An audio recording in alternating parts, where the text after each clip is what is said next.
الحمد للہ رب العالمین والصلاة والسلام علی سید الانبیاء والمرسلین۔ گزشتہ سبق میں ہم نے سماعت کیا تھا کہ حقیقت مستعملہ ہو اور مد مقابل مجاز متعارف ہو تو کس پر عمل کریں گے؟ امام اعظم رحمۃ اللہ تعالیٰ علیہ کے نزدیک حقیقت پر عمل کرنا اولا ہے۔ صاحبین علیہ الرحمہ کے نزدیک کیا ہے؟ عموم مجاز، یعنی حقیقت پر عمل ہو تو بھی اور مجاز پر عمل ہو تو بھی، وہ دونوں صورتوں میں کہتے ہیں کہ وہ حانث ہو جائے گا۔ بہت اہم ترین گفتگو ہے مجاز کے حوالے سے۔ اب یہاں گفتگو کر رہے ہیں کہ حقیقت مجاز کا خلیفہ تو ہے۔ میری طرف توجہ بیٹا، حقیقت مجاز کا کیا ہے؟ خلیفہ ہے، نائب ہے، بدل ہے۔ جہاں پر حقیقت پر عمل کرنا دشوار ہو، متعذر ہو، تو پھر کیا کیا جائے گا؟ مجاز پر عمل کیا جائے گا۔ لیکن اب گفتگو یہ ہے کہ مجاز حقیقت کا خلیفہ کس اعتبار سے ہے؟ مجاز حقیقت کا خلیفہ کس اعتبار سے ہے؟ تو امام اعظم رحمۃ اللہ تعالیٰ علیہ فرماتے ہیں، کھڑے رہیے گا، امام اعظم رحمۃ اللہ تعالیٰ علیہ فرماتے ہیں کہ مجاز حقیقت کا خلیفہ ہے لفظ کے اعتبار سے۔ بیٹا توجہ میری طرف رکھیں، صرف یہ موقف سمجھ گئے ساری گفتگو سمجھ جائیں گے کہ مجاز حقیقت کا خلیفہ ہے کس اعتبار سے۔ اب اس کی بھی وضاحت میں کرتا چلوں کہ لفظ کا اعتبار کا مطلب کیا ہے۔ لفظ کے اعتبار کا مطلب یہ ہے کہ جو ایک لفظ بیان کیا گیا ہے، جو ایک لفظ بیان کیا گیا ہے وہ لفظ صرفی نحوی قانون کے مطابق ہو۔ وہ لفظ کیا ہو؟ صرفی نحوی قانون کے مطابق 100% درست ہو، اس میں کوئی لفظی اور لفظوں کے اعتبار سے، ترکیب کے اعتبار سے کوئی خرابی لازم نہ آتی ہو۔ مطلب یہ ہے۔ تو اب کہتے ہیں کہ جو مجاز حقیقت کا خلیفہ ہے وہ لفظوں کے اعتبار سے ہے، کسی وجہ سے حقیقت پر عمل کرنا دشوار ہو جائے، کسی وجہ سے حقیقت پر عمل کرنا کیا ہو جائے؟ دشوار ہو جائے، مشکل ہو جائے، تو اب ایسی صورت میں مجاز کی طرف رجوع کرتے ہیں۔ اور مجاز کی طرف رجوع کرنے کی ایک خاص وجہ یہ ہے کہ حقیقت کا لفظ درست ہو۔ حقیقت کا کیا ہو بیٹا؟ لفظ درست ہو، اس کا جو قانون نحوی، قانون صرفی کے مطابق ہونا درست ہو، کوئی نہ کوئی ایسی خرابی ہو جس وجہ سے حقیقت پر عمل نہیں ہو سکتا، حقیقت پر عمل نہیں ہو سکتا۔ تو اب کیا ہے؟ مجاز کی طرف رجوع کریں گے۔ یعنی الغرض، حاصل کلام یہ ہے کہ مجاز کی طرف جانے کے لیے، رجوع کرنے کے لیے ضروری یہ ہے کہ حقیقت کا لفظی اعتبار سے قانون کے مطابق ہونا درست ہو، قانون کے اعتبار سے، لفظی اعتبار سے کیا ہو؟ یہ درست ہو۔ جائیے کہ اس کا معنی درست نہ ہو، جائیے کہ اس کا معنی درست نہ ہو۔ یہ کس کے نزدیک ہے؟ امام اعظم علیہ الرحمہ۔ دیکھیں یہ اس گفتگو کو اپنے ذہن میں رکھیں گے نا انشاءاللہ، تو میں جو آگے مثال عرض کروں گا اس سے آپ بآسانی سمجھ جائیں گے کہ یہ کیا مراد لے رہے ہیں لفظ اور کیا گفتگو کر رہے ہیں۔ آ جائیں، کھڑے رہیے گا اپنی جگہ پر۔ امام شافعی رحمۃ اللہ صاحبین علیہ الرحمہ فرماتے ہیں کہ مجاز حقیقت کا خلیفہ ہے۔ مجاز حقیقت کا، یہ ہم بھی تسلیم کرتے ہیں، لیکن لفظ کے اعتبار سے نہیں، حکم کے اعتبار سے۔ کس اعتبار سے؟ اب دیکھیں حکم کا مطلب کیا ہے۔ حکم کا مطلب یہ ہے کہ جو لفظ کہا گیا ہے، جو لفظ ذکر کیا گیا ہے، جو جملہ ذکر کیا گیا ہے، جو کلام کیا گیا ہے، اس کا لفظی طور پر تو درست ہونا ہو، لیکن ساتھ میں اس کا معنی بھی کیا ہے ہمیں سمجھ میں آتا ہو، اس کا معنی بھی کیا ہے ہمیں سمجھ میں آتا ہو۔ پھر کسی وجہ سے کوئی بھی ایسی آڑ آ جائے کہ جس وجہ سے حقیقت پر عمل نہ ہو سکے، تو صاحبین علیہ رحمہ کہتے ہیں کہ مجاز کی طرف رجوع کیا جائے گا۔ ٹھیک ہے، مجاز کی طرف کیا ہے؟ رجوع کیا جائے گا۔ اور اگر حقیقت کا معنی ہی درست نہ ہو، یہ صاحبین علیہ رحمہ کی گفتگو چل رہی ہے، حقیقت کا معنی ہی درست نہ ہو تو پھر صاحبین علیہ رحمہ فرماتے ہیں کہ جب اصل ہی درست نہیں ہے تو اس کی فرع جسے مجاز کہا گیا اس کی طرف کیسے جایا جائے گا؟ جب اصل میں ہی خرابی ہے تو پھر کلام کیا ہو جائے گا؟ لغو ہو جائے گا۔ یہ دو باتیں اپنے ذہن میں رکھیے گا۔ امام اعظم علیہ رحمہ کے نزدیک مجاز حقیقت کا خلیفہ ہے لفظوں کے اعتبار سے۔ لفظ درست ہو حقیقت کا، پھر کسی وجہ سے حقیقت پر عمل کرنا کیا ہو؟ دشوار ہو، تو مجاز کی طرف رجوع کرنے کے لیے دلیل یہ ہے کہ حقیقت کا لفظی اعتبار سے درست ہونا ضروری ہے۔ حقیقت کا لفظی اعتبار سے یعنی قانون نحوی کے مطابق وہ جملہ درست ہو بس۔ لیکن صاحبین علیہ رحمہ فرماتے ہیں کہ معنی بھی درست ہو، مفہوم بھی درست ہو۔ اگر مفہوم درست نہیں ہوگا تو حقیقت ہی درست نہیں، جب اصل ہی درست نہیں تو فرع کی طرف کیسے جائیں گے؟ یہ گفتگو سمجھ میں آئی؟ اب مثال سے سمجھتے ہیں اور احسن انداز میں آپ سمجھ جائیں گے۔ جیسے کہ مولا اپنے سے بڑے غلام، مولا اپنے سے عمر میں بڑے غلام کو کیا کہتا ہے؟ کہتا ہے کہ ہذا ابنی، ہذا ابنی، یہ میرا بیٹا ہے، یہ میرا کیا ہے؟ بیٹا ہے۔ اب دیکھیں، ہذا مبتدا، ابن مضاف، یا ضمیر مضاف الیہ، مضاف الیہ مل کر کیا ہوگا بیٹا؟ مرکب اضافی ہو کر کیا بنے گا؟ مبتدا کی خبر، مبتدا خبر مل کر کیا بنے گا؟ جملہ اسمیہ خبریہ بن گیا جناب، بن گیا نا؟ کوئی خرابی ہے اس کے اندر؟ کوئی ترکیب کے اعتبار سے کوئی ایسا ہے کہ بھائی جملہ درست نہ ہو رہا ہو، کہ آپ کی ترکیب نحوی درست نہ ہو رہی ہو، یا کوئی ایسی ترکیب کے اعتبار سے خرابی آ رہی ہے؟ کوئی لفظی اعتبار سے بالکل درست ہے، لیکن معنوی اعتبار سے خرابی ہے، معنوی اعتبار سے خرابی ہے۔ ہذا ابنی سے پہلے میں نے ایک قید لگائی کہ جب مولا اپنے سے بڑے غلام کو کہے، کیا کہے؟ ہذا ابنی، یہ میرا بیٹا ہے، یہ میرا بیٹا ہے۔ تو جناب بتائیے، کیا عقلی طور پر اس سے بڑا بیٹا ہو سکتا ہے؟ باپ سے بڑا بیٹا، باپ سے بڑا بیٹا ہو سکتا ہے؟ بھائی بیٹے کا مارد وجود میں آنے کا جو سبب ہے وہ باپ ہے، تو وہ کیسے بڑا ہو سکتا ہے؟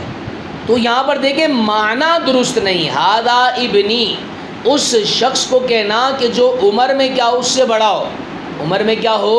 اس سے بڑا ہو۔ اب دیکھیں، ابھی تک میں نے نہ امام اعظم کی گفتگو کی ہے نہ امام شافعی کی گفتگو کی ہے، میں نے آپ کو لفظی اور معنوی یہاں پر گفتگو کی ہے کہ لفظی اعتبار سے کیا درست ہے کہ مبتدا خبر بن رہا ہے، لیکن معنوی اعتبار سے یہ کیا درست نہیں ہے۔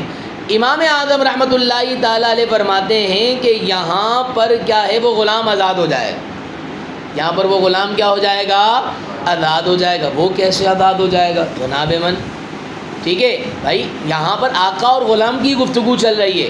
آقا نے اپنے سے بڑے کو کہا، ٹھیک ہے، اپنے سے بڑی عمر والے کو کہا ہذا ابنی۔ اچھا، ابن کا معنی ہوتا ہے بیٹا، ابن کا حقیقی معنی کیا ہوتا ہے جناب؟ بیٹا، یہی ہوتا ہے نا؟ اچھا، کیا بیٹا غلامی میں آ سکتا ہے؟ بھائی بیٹا ہونا اور غلامی ہونا یہ دونوں کیا ہیں؟ آپس میں جمع نہیں ہو سکتے۔ تو گویا یہاں ہذا ابنی کا حقیقی معنی ہے اصلی بیٹا، اصلی بیٹا ہو نہیں سکتا۔ کیوں نہیں ہو سکتا؟ کیونکہ یہ عمر میں بڑا ہے، یہ عمر میں بڑا ہے۔ لامحالہ طور پر ذی عقل کے لفظ کو کسی نہ کسی پیرائے میں تو شامل کیا جائے گا۔ بھائی مثال کے طور پر کوئی گفتگو کر رہا ہے، سلیم الطبع بھی ہے، عقل بھی سلامت ہے، ذی شعور بھی ہے، اچھا خاصا انسان ہے، اور پھر ہم اس کو کہیں کہ یہ کیا گفتگو کر رہے ہو، تو بھائی اس کی گفتگو کو کسی نہ کسی مال میں تو شامل کیا جائے گا۔ تو ہادہ ابنی کہنا اگرچہ حقیقی طور پر شامل نہیں ہو سکتا، کیونکہ وہ عمر میں بڑا ہے، اور عمر میں بڑا ہونا یہ بیٹا ہونے کے لیے کیا ہے، منافی میں سے ہے، تو اب حقیقی معنی تو یہاں مراد نہیں لے سکتے۔ اچھا مجازی معنی کیسے اخذ کیا گیا؟ مجازی معنی ایسے اخذ کیا گیا کہ بیٹا اور غلام ہونا یہ آپس منافیات میں سے ہے، بیٹا اور غلام ہونا آپس میں کیا ہے، منافیات میں سے ہے، یہ آپس میں کیا ہے، جمع نہیں ہو سکتے۔ تو حقیقی معنی تو کسی وجہ سے نہیں مراد لے سکتے کہ وہ اس کا عمر میں بڑا ہونا ہے، وہ حقیقی بیٹا ہو نہیں سکتا، اور پھر مجازی معنی اور بیٹا اور غلام ایک ساتھ جمع نہیں ہو سکتے، تو گویا کیا ہوگا، اس کا مجازی معنی مراد لیا جائے گا، اور وہ ہے آزاد ہونا۔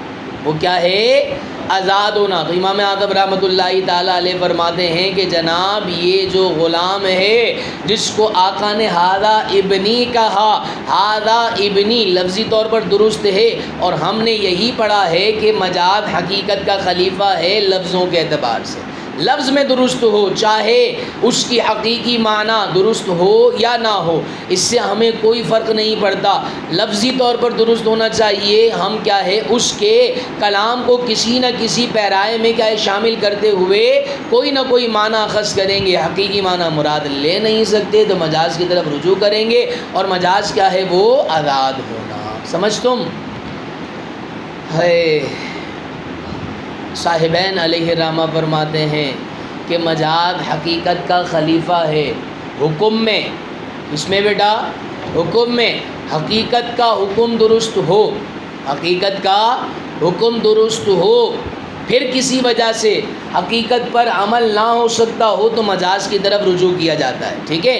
اب کہتے ہیں ہادہ ابنی، اپنے سے بڑے غلام کو کہنا کہ یہ میرا کیا ہے، بیٹا ہے، تو بھائی یہاں پر حقیقی معنی ہی درست نہیں ہے کہ اپنے سے بڑے کو بیٹا کیسے کہہ سکتے ہیں۔ بھائی مجاز کی طرف تو صاحبین علیہ رحمہ کہتے ہیں بعد میں جائیں گے، بھائی پہلے حقیقی معنی تو درست ہونا چاہیے۔ دیکھیں صرف اس وجہ سے کیا ہے کہ حقیقت کا مجاز خلیفہ ہے کس اعتبار سے، اس بنیاد پر صاحبین علیہ الرحمہ فرماتے ہیں کہ حقیقی معنی ہی درست نہیں کہ اپنے سے بڑے کو حقیقی بیٹا نہیں کہا جا سکتا، اپنے سے بڑے کو حقیقی بیٹا نہیں کہا جا سکتا۔ جب ہادہ ابنی کا حقیقی معنی ہی درست نہیں ہے، اس کا حکم ہی درست نہیں ہے، تو مجاز کی طرف کہتے رجوع کریں گے، اس کا کلام لغو ہو جائے گا، اس کا کلام کیا ہو جائے گا، لغو ہو جائے گا، اس کا کلام کچھ بھی شامل نہیں کیا جائے گا، اس کا کلام کسی بھی پیرائے میں داخل نہیں کیا جائے گا۔ کس بنیاد پر؟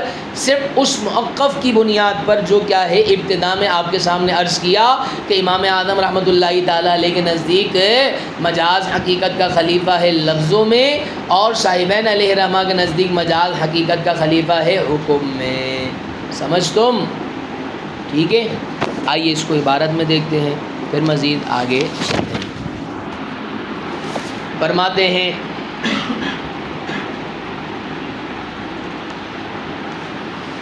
ثم المجاز عند ابی حنیفۃ علیہ الرحمہ خلف عن الحقیقۃ فی حق اللفظ وعندہما خلف عن الحقیقۃ فی حق الحکم۔ پھر مجاز کی ایک اور گفتگو فرما رہے ہیں، فرماتے ہیں مصنف علیہ الرحمہ، پھر مجاز صفحہ نمبر ہے 37، ٹھیک ہے، لائن نمبر ہے پہلی، ثم المجاز، پھر مجاز امام اعظم ابو حنیفہ رحمۃ اللہ تعالیٰ علیہ کے نزدیک کیا ہے، خلیفہ ہے حقیقت سے، فی حق لفظی، کس میں بیٹا، لفظ کے حق میں، یعنی قاعدہ نحوی اور صرفی اعتبار سے کلام درست ہونا چاہیے اگرچہ معنی درست ہو یا نہ ہو۔ سمجھ تم؟ یہ ہے لفظ۔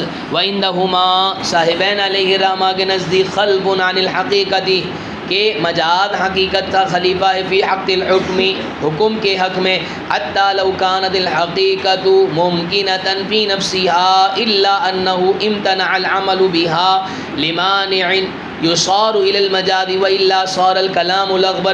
فرماتے ہیں صاحبین علیہ رحمہ یہاں تک کہ اگر حقیقت ممکنہ ہو فی نفسها، یعنی لفظی اعتبار سے ٹھیک ہے، الا انہ مگر یہ کہ بے شک وہ یعنی حقیقت امتنع العمل عمل کے اعتبار سے ممتنع ہو، ٹھیک ہے، لمانع کسی رکاوٹ کی وجہ سے، کسی رکاوٹ کی وجہ سے، یصار الی المجاز پھیرا جاوے گا، ٹھیک ہے، یصار بمعنی یرجع پھیرا جائے گا، لوٹایا جائے گا اس حقیقت کو الی المجاز مجاز کی طرف، الذی هو خلفها جو کہ اس کا خلیفہ ہے، مابین صدور لکھا ہوا ہے، ٹھیک ہے، والا اور اگر ایسا نہیں یعنی حقیقت کا حکم ہی درست نہ ہو تو والا صار الکلام لغوا وگرنہ کلام کیا ہو جائے گا، بیکار ہو جائے گا، وگرنہ کلام کیا ہو جائے گا، بیکار ہو جاوے گا۔ وَعِنْدَهُ امام اعظم رحمۃ اللہ تعالی علیہ کے نزدیک یصار الی المجاز مجاز کی طرف پھیرا جاوے گا، وَإِن لَمْ تَكُنِ الْحَقِيقَةُ مُمْكِنَةً فِي نَفْسِهَا اگرچہ اگر حقیقت فی نفسها ممکن نہ ہو، یعنی حقیقت پر عمل کرنا فی نفسها یعنی کسی نہ کسی وجہ سے کیا ہے عمل کرنا ممکن نہ ہو، تو پھر کیا کیا جائے گا، مجاز کی طرف رجوع کیا جائے گا۔ لیکن ذہن میں رکھیے گا کہ لفظ درست ہونا چاہیے، بس لفظ درست، معنی میں کوئی بھی خرابی آئے ہمیں اس سے کوئی سروکار نہیں ہے، بلکہ صرف اور صرف کیا ہے، لفظ درست ہونا چاہیے، قاعدہ نحوی اور قاعدہ صرفی درست ہونا چاہیے۔ مثال اذا قال لعبده مثال اسی گفتگو کی، ٹھیک ہے، اذا قال جب مولا نے کہا لعبده اپنے غلام کو، کون سا غلام، وهو اکبر سنا منہ وہ غلام جو کہ عمر میں اس سے کیا ہو، بڑا ہو، وہ غلام جو کہ عمر میں کیا ہو بیٹا، اس سے بڑا ہو، وہ غلام عمر میں اس سے بڑا ہو، کیا کہا، ھذا ابنی، کیا کہا، ھذا ابنی یہ میرا بیٹا ہے، فرمائے لا یصار الی المجاز عندہما لاستحالۃ الحقیقت صاحبین علیہ رحمہ کے نزدیک نہیں پھیرا جائے گا مجاز کی طرف، ٹھیک ہے، حقیقت کے محال ہونے کی وجہ سے، حقیقت کے محال ہونے کی وجہ سے۔ وہ محال کیا ہے بیٹا، وہ محال یہ ہے کہ عمر میں اس سے بڑا ہو اور وہ بیٹا کیسے ہو سکتا ہے۔ وَعِنْدَهُ امام اعظم ابو حنیفہ رحمۃ اللہ تعالیٰ علیہ کے نزدیک کیا، یصار الی المجاز مجاز کی طرف پھیرا جاوے گا، حتیٰ یعتق العبد یہاں تک کہ غلام کیا ہے، آزاد کر دیا جاوے گا، وعلی ھذا حتیٰ یعتق العبد یہاں تک کہ غلام کیا ہے، آزاد کر دیا جائے گا۔ ٹھیک ہو گیا جناب۔